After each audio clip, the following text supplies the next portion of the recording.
నమస్తే అండి. చంద్రబాబు గారు ఎవరుతున్నారు ఆయన రా కదలరా అని మీటింగ్ సభలు పెడతారు. ఇప్పుడు దాకా గుడివాళ్ళు ఇప్పటికీ సభ ఎప్పుడు పెట్టలేదు. ఇప్పుడు వచ్చి రా కదలరా సభ పెడుతున్నారు. దాన్ని మీరు ఎలా చూస్తారు? వాడు సభలు పెట్టుకున్నా ఎన్ని కుతింతులు కీర్తులు చేసినా సరే వాడు గెలవడు. వెళ్ళి వాడు జనాలను బతులాడినా అన్ను మొహాలు చూసే ఇదే లేదు. ఆడు ఎన్ని మీటింగులు పెట్టినా చల్లదు. జనాలు జగనన్ననే నమ్ముతున్నారు కానీ టీడీపీ నా కొడుకులను అసలు ఒక్కళ్ళని కూడా నమ్మట్లేదు. చేసేదంతా మోసమే. అంటే ఏదైతే ఉందో చంద్రబాబు గారు వ్యాఖ్యలు కూడా చేశారు. ఎస్సీ ఎస్టీ బీసీ కులాలని వాళ్ళని అరిచేస్తున్నారు జగన్ గారు. మీరు ఆయన నమ్మద్దు, నాకే ఓటేయండి, నేను బాగా చూసుకుంటానని చెప్తున్నారు. అసలే ఎస్టీ ఎస్సీని చంద్రబాబు నాయుడు ప్రభుత్వంలో చూసాడా, లెక్క చేశాడా? ఎవరికన్నా సీట్ ఇచ్చారా? మా దళితులకి ఎవరికన్నా సీట్ ఇచ్చి పక్కన కూర్చోబెట్టుకున్నాడా? జగనన్న గోరు కూడా ఇంత పనిచేయడు చంద్రబాబు నాయుడు. దళితులందరినీ తీసుకొచ్చి సీట్ ఇచ్చి కూర్చోబెట్టి అన్ని పదవులు ఇచ్చాడు. ఇప్పుడు స్వయంగా విజయవాడ నడువొడ్డిన అంబేద్కర్ బొమ్మ పెట్టి మా దళితులందరినీ నుంచోబెట్టి చేసింది ఎవరు? ఒక జగనన్నే.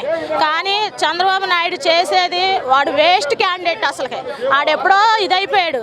వాడికి పదవి కుర్చీ గురించి చూస్తున్నాడు కానీ ప్రజల గురించి చూడలేదు. అందుకని వాడిని 2019లోనే తొక్కేసాం మేము. వాడేం చేయాల?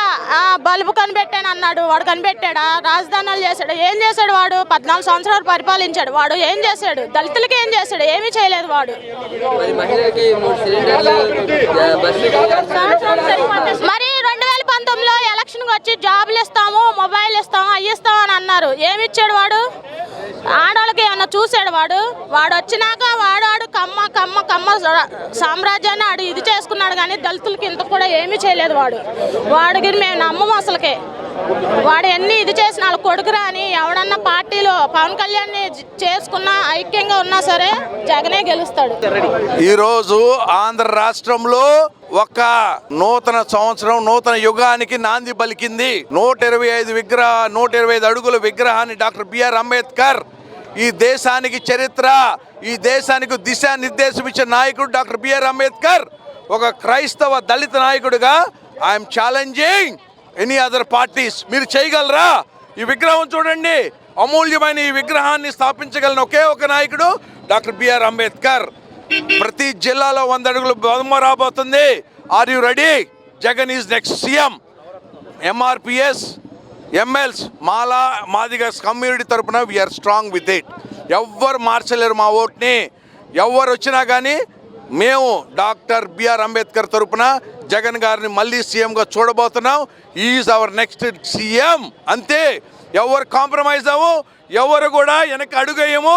ప్రతి పల్లెలో, ప్రతి గ్రామంలో అంబేద్కర్ విగ్రహాన్ని నిలబెట్టబోతున్నాం. అంబేద్కర్ గారి యొక్క ఆశయాలు సాధించబోతున్నాం. నవరత్నాలు ప్రతి ఇంటికి, ప్రతి గుమ్మాన్ని చేరిని బీసీ, ఎస్టీ, ఎస్సీ, మైనారిటీల ఓట్లన్నీ కూడా జగన్ గారికి క్రైస్తవ సమాఖ్య తరపున I'm supporting such a big statue. చరిత్రలో నిలవబడే నాయకుడు జగన్మోహన్ రెడ్డి గారు. అంటరానితనానికి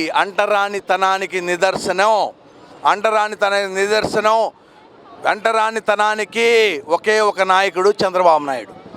సోపుతో చేయగడుకుంటాడండి దళితులు ఆయన దగ్గరికి వెళ్తే. we eliminate Chandrababu Naidu from Andhra Pradesh. Chandrababu గారు అయితే ఎవరైతున్నారు ఆయన రా కదలరా అని ఇప్పుడు అందరినీ సభలు పెడుతున్నారు. దాన్ని ఆ సభను మీరు ఆశిస్తారు? ఏముంది, గెలిచే ఉద్దేశం ఉంటే గెలుస్తాడు అనుకుంటున్నాడు. ఆయన ఏం గెలవడు. ఓట్లు వేయాలి కదా. నువ్వు ఎన్నో మీటింగ్లు పెట్టినా కానీ ఏం సుఖం లేదు. మరి అది లోకేష్ గారిని కూడా ఇప్పుడు మీటింగ్లోకి తీసుకురావట్లేదు. అక్కడ కొడాలి నాని గారిని విమర్శలు చేశారు. మీరు వస్తే ఇక్కడ గొడ్లోడు తీసి పరిగెట్టిస్తాము అది ఇదని విమర్శలు చేశారు. ఇప్పుడు ఈ మీటింగ్కి లోకేష్ గారిని కూడా తీసుకురావట్లేదు. దాన్ని ఎలా చూస్తారు? లోకేష్ని తీసుకొచ్చినా, చంద్రబాబు నాయుడు తీసుకొచ్చినా, పవన్ కళ్యాణ్ తీసుకొచ్చినా నెక్స్ట్ గెలిచేది జగనేగా. గుడివాడలో మేము జెండా ఎగరేస్తాము అంటున్నారు. దాన్ని ఎలా చూస్తారు? 2019లో ఏం చేసా? ఆ సీట్లు వచ్చినాయా? రాలేదు కదా. నెక్స్ట్ మేమే వస్తాం జగనే.